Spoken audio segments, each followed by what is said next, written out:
Alhamdulillah. Ba'd al-maut al-qabr. La première demeure parmi les demeures de l'au-delà, c'est la tombe. Et Uthman ibn Affan radiyallahu anhu wa arda ne cessait de pleurer lorsqu'il était au pied d'une tombe. Et il pleurait comme il ne pleurait pas quand on évoquait l'enfer. Et on lui a posé la question: pourquoi tu pleures ainsi quand on évoque la tombe ou quand tu es au pied d'une tombe, et tu ne pleures pas de la même manière quand on évoque l'enfer? Il dit car al-qabr, la tombe, c'est la première demeure parmi les demeures de l'au-delà.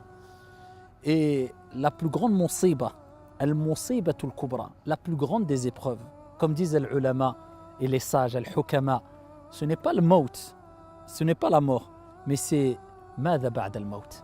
Qu'est-ce qu'il y aura après la mort? Et bien sûr, en tant que croyant, on a la certitude, nous en tant que croyants musulmans, qu'il y a la mort et qu'il y a la résurrection et qu'il y a al-barzakh, le monde intermédiaire entre la mort et le jour de la résurrection. Après ta mort, le jour de la résurrection ne débute pas. Les comptes ne débutent pas, les comptes qui se passeront au jour de la résurrection. Mais il y aura ce monde intermédiaire, ta tombe, qui sera soit un jardin parmi les jardins du paradis, qu'Allah nous compte parmi ces gens-là, qui vivront dans ce jardin parmi les jardins du paradis, ou soit un trou profond parmi les trous de l'enfer, qu'Allah subhanahu wa ta'ala nous en préserve. Et bien sûr, quand on sera dans la tombe, eh bien, tu seras assis et il y aura Munkar et Nakir, les deux anges qui viendront et qui te poseront les trois questions.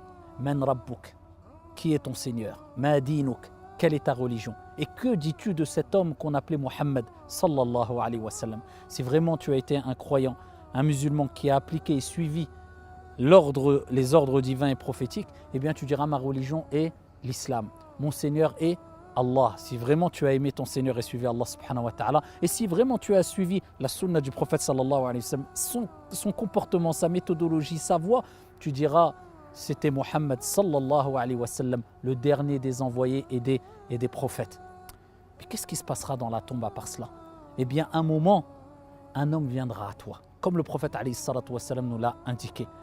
Pour les bienheureux qui recevront la bonne nouvelle du paradis, eh bien un homme avec un beau visage, avec de beaux vêtements et une belle odeur. Et il viendra annoncer la bonne nouvelle, qu'Allah nous compte parmi ces gens-là qui vont recevoir la bonne nouvelle. Et il dira: mais qui es-tu, man ant? Et il dira: ana amaluk, amaluka salih. Je suis tes actions salutaires. Je suis ta prière, je suis ton jeûne, je suis ta piété, je suis tes aumônes, je suis ta bienveillance et bienfaisance envers ton père et ta mère. Je suis ton bon comportement. Donc rappelle-toi tout le temps de ça. Toutes tes bonnes actions, eh bien, viendront sous l'apparence d'un homme. Et dès que tu fais une bonne action, dis-toi: je me prépare pour ce jour où cet homme, à la belle odeur, au beau visage, aux beaux vêtements, viendra me rassurer dans ma tombe al-qabr.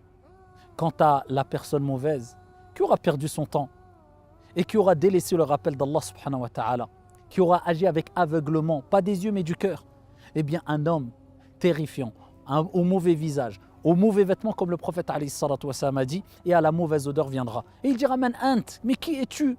Imagine-toi le moment de panique terrifiant dans ta tombe, et on a cette croyance nous en tant que croyants et musulmans, et en plus de cela, non seulement tu es tout seul, mais celui qui va te rendre visite, celui qui sera proche de toi, ça ne sera pas n'importe qui, un homme qui sera terrifiant. Mauvaise odeur, mauvais visage, et ici avec les mauvais vêtements. Et tu diras: mais qui es-tu? Et il dira: je suis tes mauvaises actions, je suis tes péchés. Je te rappelle quand on te disait: ne fais pas ceci, ne fais pas cela, oh c'est bon, laisse-moi tranquille.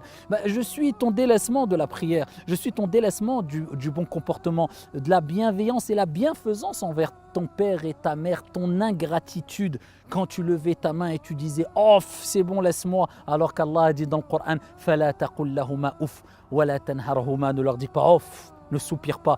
Je suis ton vol, je suis ta tromperie quand tu vendais, quand tu achetais. Je suis tes insultes, ta mauvaise langue quand tu insultais et quand tu calomniais, quand tu touchais à l'honneur de ton frère et ta sœur. Je suis ton mauvais comportement, je suis ta jalousie, je suis ta haine. Tout cela là, qu'on a l'habitude de mettre en pratique quelquefois, qu'Allah nous pardonne, quelquefois sans prendre conscience de la gravité des choses, eh bien c'est moi. Eh bien quand tu pêches, rappelle-toi que tu es en train de préparer ce mauvais homme, cette mauvaise personne qui viendra te rendre visite dans la tombe, qu'Allah subhanahu wa ta'ala nous en préserve. Donc on s'attend à quoi dans notre tombe? À nous de se remettre en question. Tu sais quelle action tu fais de manière générale? Nul n'est parfait. Et man taba taba Allahu alayhi, celui qui se repent, Allah accepte son repentir et lui pardonne. n'est-il pas venu le temps de se repentir? Et alhamdulillah, abshirou, réjouissez-vous. Allah dit dans le Coran, sauf celui qui se repent et qui accomplit des œuvres salutaires. Ceux-là, yubaddilullahu sayyi'atihim hasanat. Allah change, transforme leurs mauvaises actions en bonnes actions. Transforme tes mauvaises actions par la permission d'Allah en bonnes actions en te repentant et prépare-toi pour ce jour où tu rencontreras, insha'Allah ta'ala, cet homme qui t'annoncera la bonne nouvelle dans ta tombe. Qu'Allah nous accorde une bonne fin, une belle demeure dans notre tombe et qu'Allah nous accorde à tous et à tous, à toutes et à tous, le paradis auprès du prophète Mohammed sallallahu alayhi wa sallam. Wallahu a'lam, wassalamu alaykum.